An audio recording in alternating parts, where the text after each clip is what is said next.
ചെമ്മൊട്ടു ചുവന്നു വിടർന്നാൽ എന്തൊരു ചന്തം ചെമ്പയലേ, ചെറുമുക്കിൻ ചന്തം കൂട്ടും സുന്ദരിയാമൊരു പൊൻവയലേ.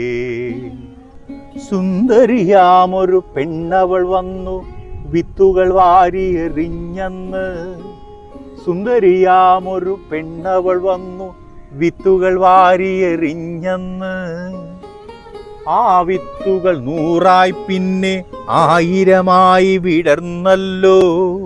നാട്ടാർക്കും നാടിനുമെല്ലാം കണ്ണിനു കൗതുകമായല്ലോ.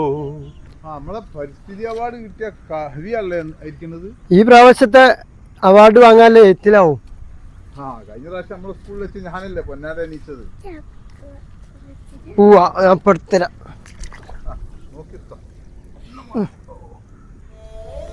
അത് പൊട്ടിക്കരുത്. നിങ്ങൾ ഒന്നല്ല, ഒരു 100 പൂകളാണ് പൊട്ടിച്ചത്. അത് നശിപ്പിക്കരുത്. ഇതൊരു തരം മാന്യതയില്ലാത്ത പരിപാടിയാണ്. ഒന്ന് പോ ചെങ്ങായി. ആയിരുന്നു ഒരു കവിയാണല്ലോ, ഒരു കവി. ഓനക്ക് പിരാന്താളാ കുട്ടിക്കാണ് പൊട്ടിച്ചു കൊടുത്തു. ഇങ്ങൾക്കൊക്കെ പ്രകൃതി സ്നേഹവും പ്രകൃതി സ്നേഹിയെ ആദരിക്കലൊക്കെ പൊതുവേദികളിലും ആൾക്കൂട്ടത്തിലുള്ള ഒരു ചടങ്ങ് മാത്രമാണ്. അത് പൊട്ടിക്കരുത്. എന്ത് മര്യാദയില്ലാത്ത പരിപാടികളാണ് കാണിക്കുന്നത്. പൊട്ടിക്കരുത്, അത് പൊട്ടിക്കരുത്. ഒന്ന് പോടോ. അന്റെ ഒരു പിരാന്ത്. ഇവിടെ വേറെ ആരെയും പൊട്ടിക്കുമ്പോ ഒരു കുഴപ്പമില്ല. ചുവന്ന സുന്ദരികളെ, നിങ്ങളുടെ നാശം വിദൂരമല്ല.